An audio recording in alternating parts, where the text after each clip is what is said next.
വാക്കുകൾ പോലും മുറിഞ്ഞു പോകുന്ന അത്ര ദുഃഖം നമുക്ക് ഓരോരുത്തർക്കും ഉണ്ടോ എങ്കിൽ ആ വീട്ടിൽ ഏറ്റവും ഉറ്റവരുടെ മാനസികാവസ്ഥയാണ് ആലോചിച്ചു പോകുന്നത്. അരുൺ അമൃതനാഥ്. അതെ മോത്തി, കഴിഞ്ഞ മണിക്കൂറിൽ ഞാൻ പറഞ്ഞതുപോലെ തന്നെ വാക്കുകൾക്കൊരിക്കലും വിശേഷിപ്പിക്കാനാവില്ല. കാരണം ഒരായുഷ്കാലം മുഴുവൻ ഈ നോവുമായാണ്, ഈ കറുത്ത പാടുമായാണ് ഈ ഉറ്റവരൊക്കെ ഓർമ്മകളിലല്ലാതെ അവർക്കൊന്നും ഇനി മുന്നോട്ട് പോകാൻ കഴിയില്ല എന്നുള്ള ഒരു യാഥാർത്ഥ്യമുണ്ട്. കേരളമാകെ തേങ്ങുന്നുണ്ട്, കേരളമാകെ വിലപിക്കുന്നുണ്ട്. ഈ ഉറ്റവർ അതിലേറെ ഒരായുഷ്കാലം മൊത്തം ഈ വേദനയുമായി മുന്നോട്ട് പോകേണ്ടവരാണ്. ആയിഷയുമായി ബന്ധപ്പെട്ട ഓർമ്മകൾ എല്ലാവരുടെയും മനസ്സിലേക്ക്, ഇവിടെ എത്തുന്നവരുടെ മനസ്സിലേക്ക് അവരുടെ ഓർമ്മകളിലൊക്കെ ആയിഷയുണ്ടാകാം, അവളുമായി ബന്ധപ്പെട്ട അനുഭവങ്ങളുണ്ടാകാം. എല്ലാം ഓർത്തെടുക്കുന്ന ആ മനസ്സുകൾ ഒക്കെ ആ ഒരു നിമിഷങ്ങളിലൂടെ ആയിരിക്കാം, ഈ കണ്ണീരണിയുന്ന ആ നിമിഷങ്ങളിലൂടെയൊക്കെ ആയിരിക്കാം അവർ കടന്നു പോകുന്നത്. ഇപ്പോഴും സഹപാഠികളും ഒക്കെ തന്നെ വീട്ടിലേക്ക് വന്നുകൊണ്ടേയിരിക്കുന്നുണ്ട്. അയൽവാസികളൊക്കെ ഈ കണ്ണീരണിഞ്ഞുകൊണ്ട് മടങ്ങി പോകുന്ന കാഴ്ച നമ്മൾ രാവിലെ മുതലേ കണ്ടുകൊണ്ടേയിരിക്കുകയാണ്.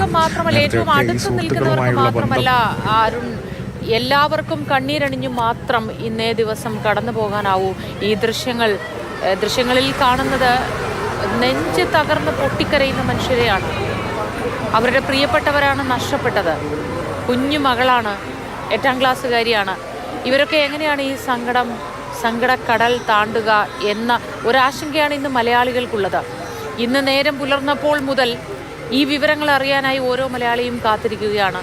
എന്താണ് ഇവരുടെ വീട്ടിൽ സംഭവിക്കുന്നത്, ബന്ധുക്കളൊക്കെ എങ്ങനെ ഈ സങ്കടത്തെ തരണം ചെയ്ത് മുന്നോട്ട് പോകുന്നു തുടങ്ങിയ കാര്യങ്ങൾ അറിയാൻ സങ്കടത്തോടെ കാത്തിരിക്കുകയാണ് എല്ലാവരും. അരുൺ ശങ്കർ ചേരുന്നു ഇർഫാൻ അഷ്റഫിൻ്റെ വീട്ടിൽ നിന്നും. അരുൺ ശങ്കർ, ഇവർ 4 പേരിൽ ഇർഫാനയ്ക്ക് മാത്രമാണ് എനിക്ക് തോന്നുന്നു ഏറ്റവും ഒടുവിൽ അമ്മയെ നേർക്കുനേർ കാണേണ്ടി വന്നത് എന്ന് തന്നെ നമ്മൾ പറയണം. കാരണം ആ അമ്മ ഇനി ഈ ഓർമ്മകളിലാണ് ജീവിക്കേണ്ടത്. എങ്ങനെയാണിത് കടന്നു പോവുക, തരണം ചെയ്യുക ആ അമ്മ എന്നോർത്തുകൂടി വിലപിക്കുകയാണെന്ന് കേരളം.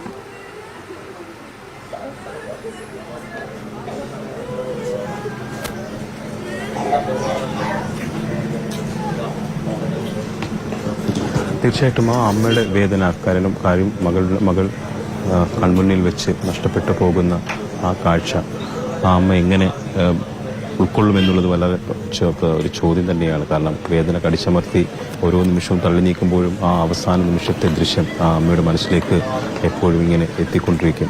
ആ ദൃശ്യത്തെ മറികടന്ന് ജീവിതം മുന്നോട്ട് കൊണ്ടുപോവുക വളരെ പ്രയാസകരമായിരിക്കും. പ്രാർത്ഥനകളൊക്കെ മാത്രമായിരിക്കും അവർക്കൊരു കരുത്തായി കൂടെ ഉണ്ടാവുക.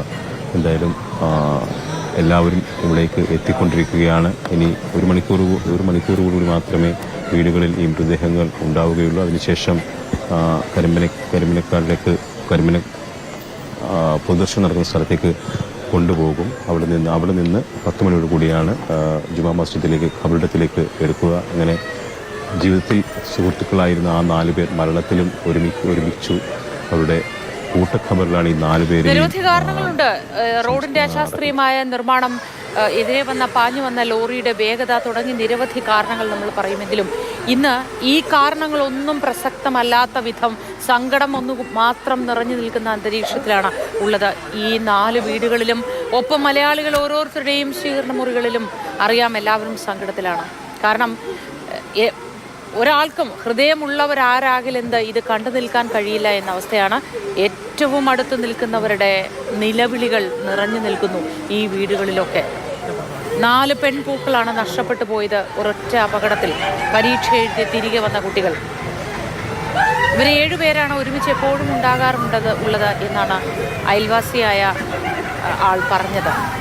ഈ 7 പേരിൽ 5 പേരായിരുന്നു ഇന്നലെ ഒരുമിച്ച് വന്നത്. അതിലും 4 പേർ, ഒരാളെ ഒറ്റയ്ക്കാക്കി ഈ 4 പേരും പറന്നുപോയി.